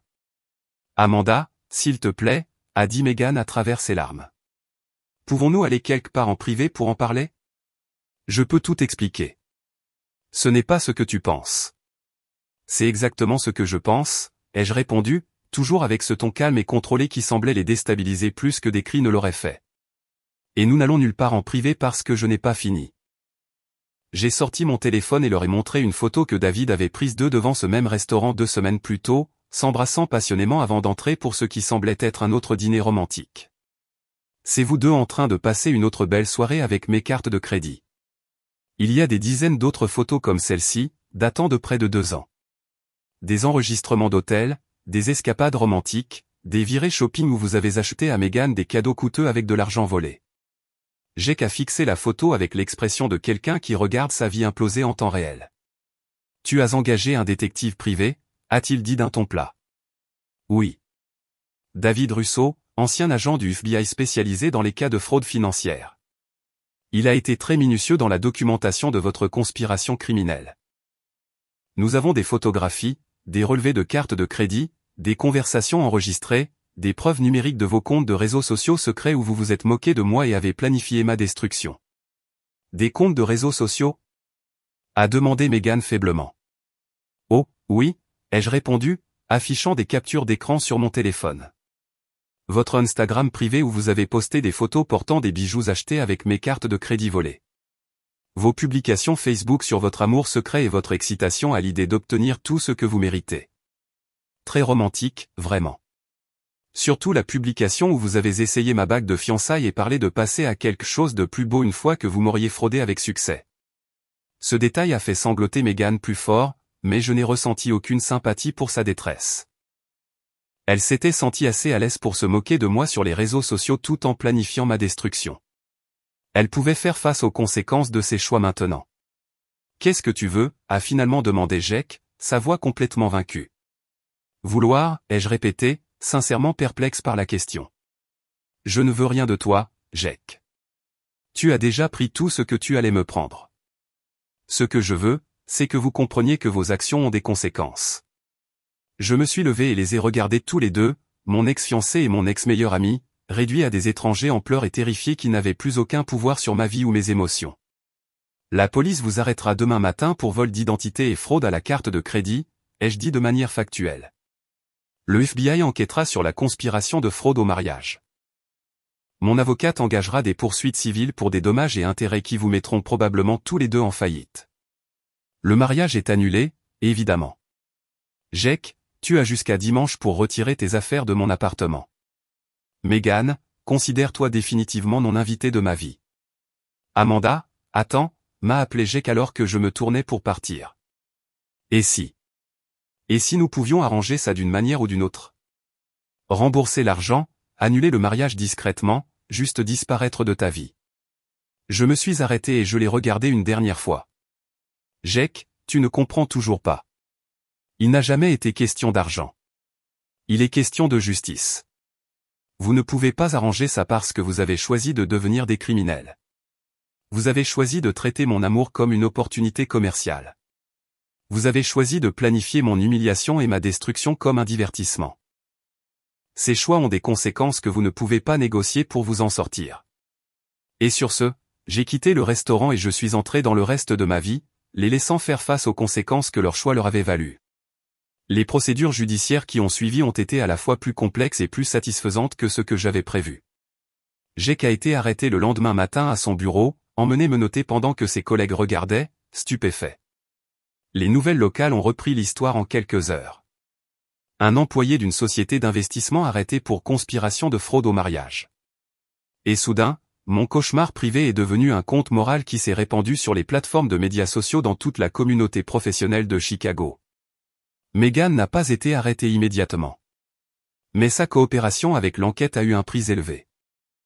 En échange de l'évitement des poursuites pénales, elle a dû fournir un témoignage complet sur leur stratagème, remettre tous les dossiers financiers et les communications, et a accepté de payer une restitution complète pour son rôle dans le vol d'identité. Le procès civil lui a coûté tout ce qu'elle avait économisé au cours des 5 dernières années, la forçant à retourner vivre chez ses parents et à prendre un emploi dans un magasin de détail pendant qu'elle essayait de reconstruire sa vie. Mais la vraie victoire n'était pas de les voir faire face aux conséquences juridiques. Bien que je ne prétendrai pas que ce n'était pas satisfaisant. La vraie victoire a été de découvrir qui je suis devenu à la suite de leur trahison. Pour la première fois de ma vie d'adulte, j'étais complètement, totalement seul, sans partenaire romantique à considérer, sans meilleur ami à consulter, sans les besoins de personne à accommoder sauf les miens. Et au lieu de me sentir perdue ou incomplète, je me suis senti libéré. Les premiers mois ont été indéniablement difficiles. Il y avait des soirs où je rentrais dans mon appartement, qui semblait soudain énorme sans la présence de Jake, et je me sentais submergé par le silence. Je me surprenais à prendre mon téléphone pour envoyer un texto à Megan à propos de quelque chose de drôle qui s'était passé au travail, pour me souvenir ensuite qu'elle n'était plus quelqu'un à qui je pouvais faire confiance, même pour les plus petits détails de ma vie. Le réflexe musculaire de leur présence dans ma routine quotidienne a mis des mois à s'estomper. Mais progressivement, quelque chose de remarquable a commencé à se produire. Sans l'effort constant de maintenir des relations avec des gens qui travaillaient secrètement contre moi, j'avais une énergie que j'avais oublié de posséder. J'ai commencé à prendre des cours de peinture le mardi soir, quelque chose que j'avais toujours voulu essayer, mais pour lequel je n'avais jamais pris le temps lorsque je donnais la priorité aux préférences de Jake sur la façon dont nous passions notre temps libre. J'ai voyagé à Portland pour un long week-end seul, séjournant dans un hôtel de charme et explorant la ville à mon propre rythme, mangeant dans des restaurants que Jake aurait qualifiés de trop bizarres ou de trop chers. Je me suis aussi lancé dans ma carrière avec une concentration et une intensité qui ont surpris tout le monde, y compris moi-même. Le succès du comte Morrison m'avait ouvert des portes que je n'aurais jamais attendues. Et dans les 6 mois suivant la confrontation, j'ai été promue directrice principale avec une augmentation de salaire substantielle et ma propre équipe à gérer. Sarah, ma patronne, m'a prise à part lors de l'annonce de la promotion pour me dire que ma croissance professionnelle au cours de la dernière année avait été remarquable, et qu'elle n'avait jamais vu quelqu'un gérer une crise personnelle majeure avec autant de grâce et de pensée stratégique. Quoi que vous ayez traversé avec ces fiançailles rompues, a-t-elle dit, cela semble avoir cristallisé quelque chose d'important sur qui vous êtes en tant que leader. Vous êtes plus décisive, plus confiante, plus disposée à faire confiance à votre propre jugement. C'était impressionnant à voir. Elle n'avait aucune idée de la justesse de cette évaluation. Apprendre que je pouvais survivre à la destruction complète de ma vie personnelle tout en exécutant parfaitement mon travail m'avait donné une sorte d'intrépidité professionnelle que je n'avais jamais possédée auparavant. J'ai commencé à prendre des clients plus importants, à proposer des campagnes plus ambitieuses, à prendre la parole dans des réunions où j'aurais auparavant cédé la place à des collègues plus expérimentés. La femme qui s'était autrefois souciée de l'approbation de Jake pour chaque décision majeure était partie, remplacée par quelqu'un qui faisait entièrement confiance à ses propres instincts. Environ 8 mois après la confrontation, j'ai reçu un appel téléphonique inattendu de Patricia. Amanda, j'ai pensé que vous devriez savoir. L'audience de détermination de la peine de Jake est la semaine prochaine. Prévoyez-vous d'y assister? J'étais tellement concentré sur l'avancement de ma vie que j'avais presque oublié les dernières procédures judiciaires. Ma présence est-elle requise? Non requise, mais vous avez le droit de faire une déclaration sur les répercussions pour la victime si vous le souhaitez. Le juge tiendra compte de votre témoignage pour déterminer sa peine. J'y ai réfléchi pendant plusieurs jours. Une partie de moi voulait affronter Jake une dernière fois, pour articuler exactement comment ses actions m'avaient affecté et m'assurer que le système judiciaire comprenait toute l'étendue de ses crimes. Mais une autre partie de moi a réalisé qu'il ne méritait même plus cette quantité de mon énergie. Il m'avait déjà pris 3 ans de ma vie. Je n'allais pas lui donner un moment de plus de mon attention, même pour la satisfaction de le voir être condamné. Je soumettrai une déclaration écrite, ai-je dit à Patricia. Mais je n'irai pas à l'audience. J'ai des choses plus importantes à faire ce jour-là. Ce que j'ai réellement fait ce jour-là, c'est déjeuner avec ma nouvelle amie Caroline, une autre directrice marketing que j'avais rencontrée lors d'une conférence professionnelle. Caroline était intelligente, drôle et d'une franchise rafraîchissante qui me rappelait ce que je pensais être mon amitié avec Megan. Autour de salade dans un restaurant branché de River North, elle m'a parlé de sa récente promotion et m'a demandé des conseils pour gérer sa première grande présentation client. Tu sembles toujours si confiante dans ces situations, a-t-elle dit. Comment restes-tu calme sous la pression?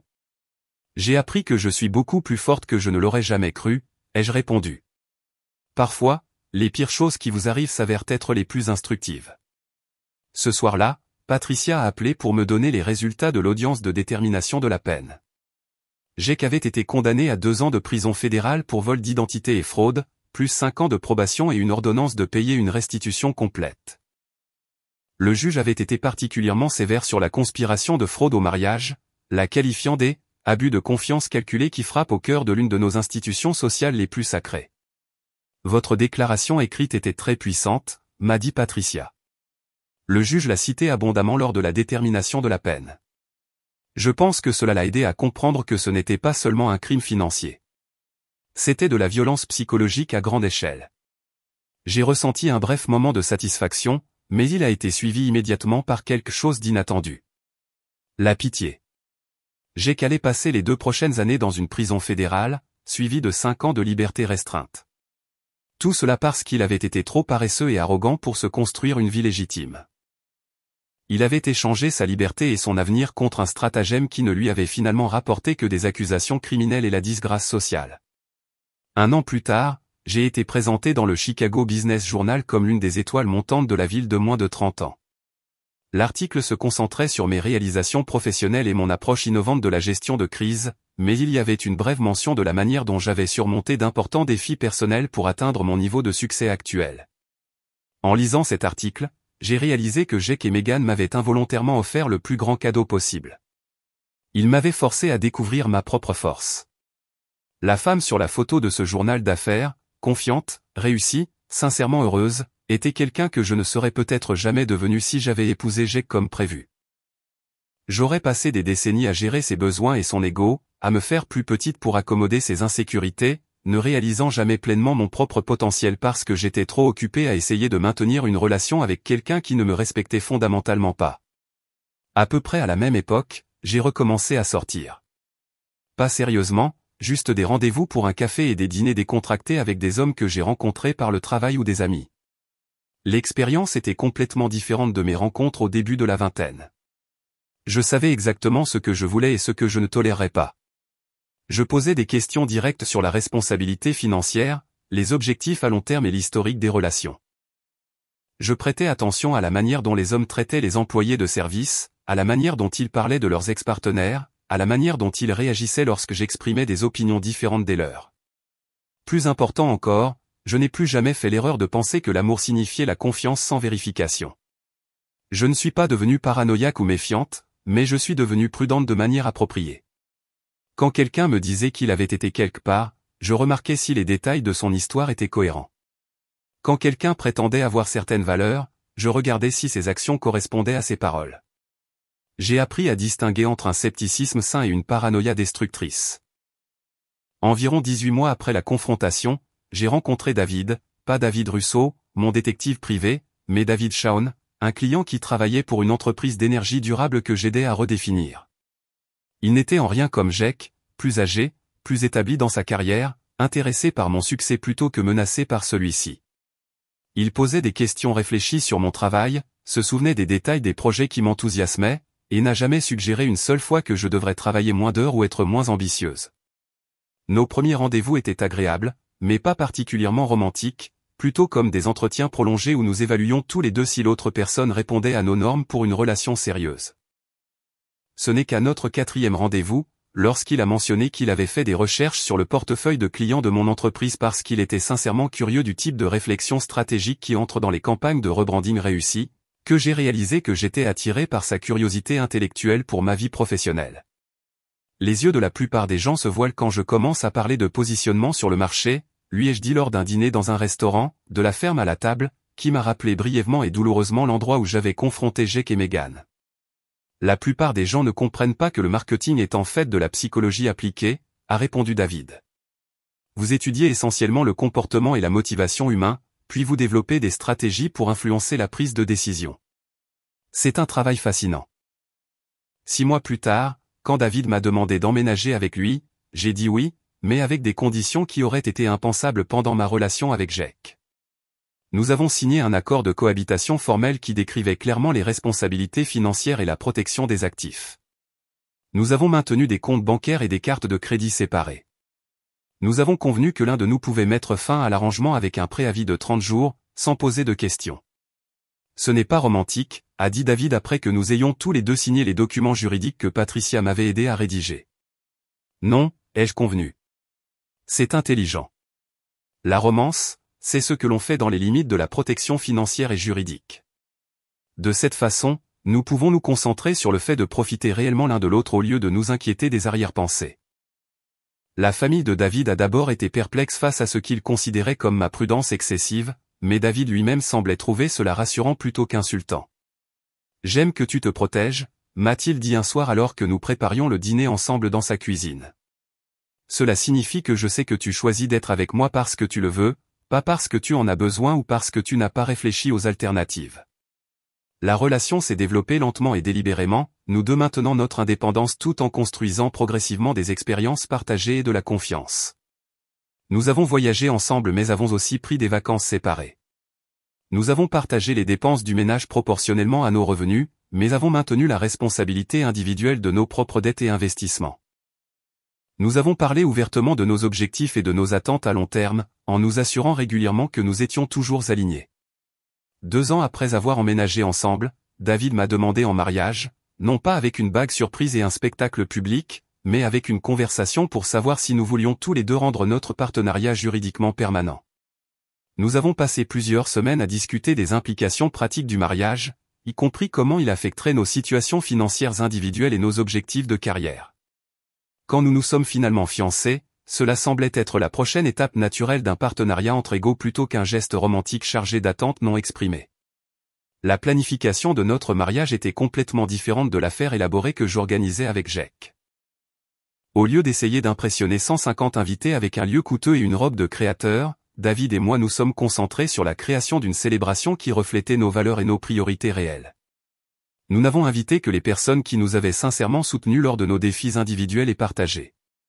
Nous avons choisi un lieu qui était significatif pour nous plutôt qu'impressionnant pour les autres.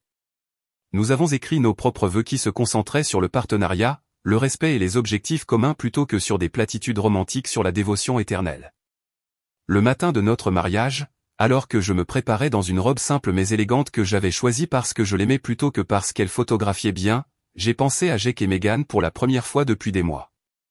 Pas avec colère ou tristesse, mais avec quelque chose qui s'approchait de la gratitude.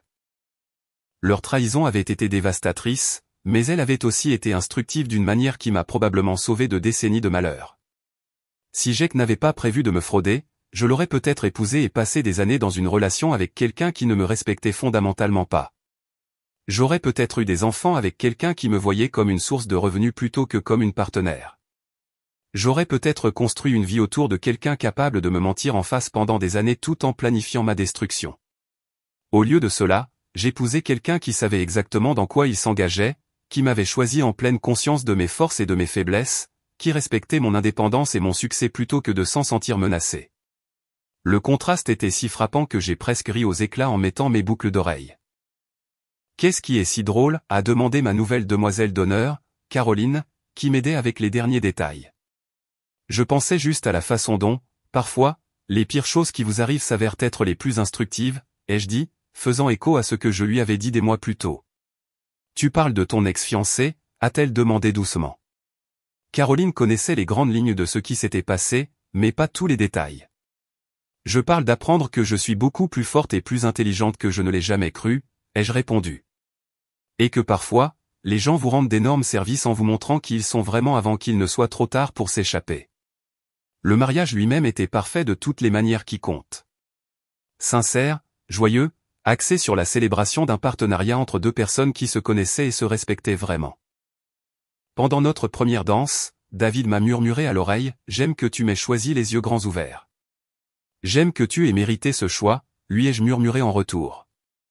3 ans après ce jour de mariage parfait, je suis maintenant la plus jeune associée de l'histoire de mon cabinet, spécialisée dans la gestion de crise pour les entreprises confrontées à des défis de réputation. Mon expertise dans la gestion de la trahison et la reconstruction de la confiance m'a rendu inestimable pour les clients qui ont besoin de conseils stratégiques pendant leurs moments les plus difficiles. Ironiquement, les compétences que j'ai développées en naviguant dans la fraude de Jake et Meghan sont devenues le fondement de mon succès professionnel. David et moi avons acheté une maison à Lincoln Park, non loin de l'appartement où j'ai découvert leur trahison, mais dans un univers émotionnel complètement différent. Nous avons un chien nommé Justice, l'idée de David, et oui, il pensait être hilarant, un portefeuille d'investissement commun que nous gérons ensemble et des projets pour commencer à essayer d'avoir des enfants l'année prochaine. Parfois, quand je promène Justice dans le quartier où Jake et moi vivions, je pense à l'univers parallèle où je n'ai jamais oublié mon chargeur de téléphone ce mardi matin. Dans cet univers, j'aurais probablement épousé Jake, passé quelques années dans une relation qui aurait progressivement révélé sa toxicité et finalement fait face à un divorce dévastateur qui m'aurait laissé financièrement endommagé et émotionnellement brisé. Au lieu de cela, je vis dans un univers où j'ai appris à faire confiance à mes instincts, à protéger mes biens et à choisir des partenaires qui considèrent mon succès comme quelque chose à célébrer plutôt qu'à exploiter. Je vis dans un univers où je sais exactement à quel point je suis forte parce que j'ai été testée de manière que je n'espérais jamais être testée. Le chargeur de téléphone qui a tout déclenché est toujours sur mon bureau au travail. Un rappel que parfois les plus petites erreurs mènent aux plus grandes révélations. Parfois, oublier quelque chose d'insignifiant vous empêche de perdre tout ce qui est important. Parfois, l'univers a un sens de l'humour tordu, mais occasionnellement, juste occasionnellement, il joue en votre faveur. Jake a été libéré de la prison fédérale il y a 8 mois. Selon Patricia, qui me tient toujours au courant des développements juridiques pertinents. Il travaille chez un concessionnaire automobile dans la banlieue de Milwaukee et vit dans un studio près de la maison de sa mère. Il lui est interdit de demander des cartes de crédit ou d'ouvrir de nouveaux comptes bancaires sans surveillance dans le cadre de ses conditions de probation. Megan a déménagé à Phoenix l'année dernière et travaille comme représentante du service client pour une compagnie d'assurance maladie. Ils sont tous les deux bannis des réseaux sociaux dans le cadre de leurs accords de probation. Je ne prends aucun plaisir dans leurs difficultés, mais je n'ai pas non plus pitié d'eux.